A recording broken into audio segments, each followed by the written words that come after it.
নমস্কার বন্ধুরা, আজকে রাতের খবরটি শেষ পর্যন্ত অবশ্যই দেখুন, কারণ আগামী কয়েক ঘন্টায় পশ্চিমবঙ্গের একাধিক জেলায় ভারী বৃষ্টি, বজ্র বিদ্যুৎ সহ ঝোড়ো হওয়ার সম্ভাবনা রয়েছে।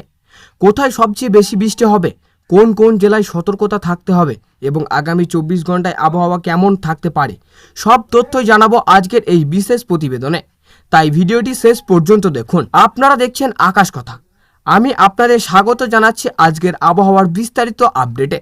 বন্ধুরা, বর্তমানে মৌসুমী বায়ু উত্তর পূর্ব ভারতের বিস্তীর্ণ অংশে সক্রিয় রয়েছে।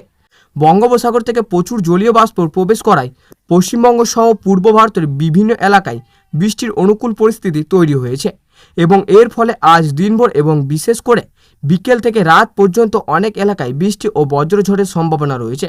প্রথমেই পশ্চিমবঙ্গের কথা বলি।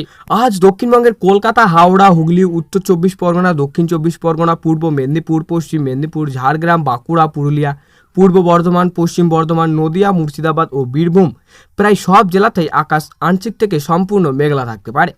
দুপুরের পর থেকে বিকেল এবং সন্ধ্যার দিকে অনেক জেলায় বজ্রসহ বৃষ্টি এবং হালকা থেকে মাঝারি বৃষ্টি শুরু হতে পারে।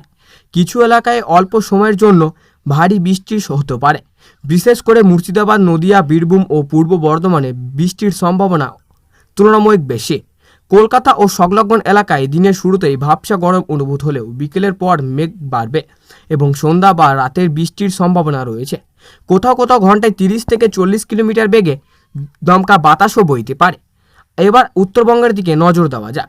দার্জিলিং, কালিম্পং, জলপাইগুড়ি, আলিপুরদুয়ার ও কোচবিহারে আজও ভারী বৃষ্টি, অতি ভারী বৃষ্টির সম্ভাবনা রয়েছে। পাহাড় এলাকায় অতিরিক্ত বৃষ্টির কারণে ভূমিধসের আশঙ্কা উড়িয়ে দেওয়া যাচ্ছে না, তাই পাহাড়ি ভ্রমণকারীদের বিশেষ সতর্ক থাকার অনুরোধ করা হচ্ছে। উত্তর দিনাজপুর, দক্ষিণ দিনাজপুর ও মালদায় মাঝারি থেকে ভারী বৃষ্টির সম্ভাবনা রয়েছে। নদী ও জলাশয়ের জলস্তর কিছু এলাকায় বাড়তে পারে। বন্ধুরা, পশ্চিমবঙ্গের মোট 23টি জেলায় প্রায় সব জেলাতেই আজ কম বেশি বৃষ্টির সম্ভাবনা রয়েছে।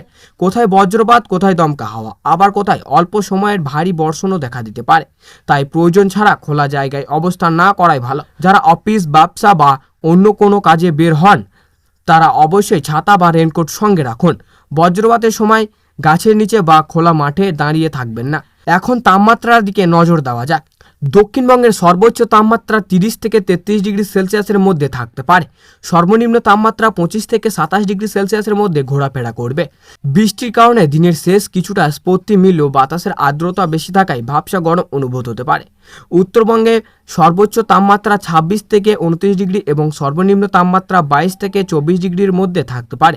বৃষ্টির কারণে আবহাওয়া তুলনামূলক স্থিতিশীল থাকবে। এবার কৃষকদের জন্য গুরুত্বপূর্ণ তথ্য। যেসব এলাকায় ধান, পটল বা সবজি চাষ করা চলছে সেখানে অতিরিক্ত বৃষ্টির কারণে জমিতে জল জমতে দ্রুত নিষ্কাশনের ব্যবস্থা করুন।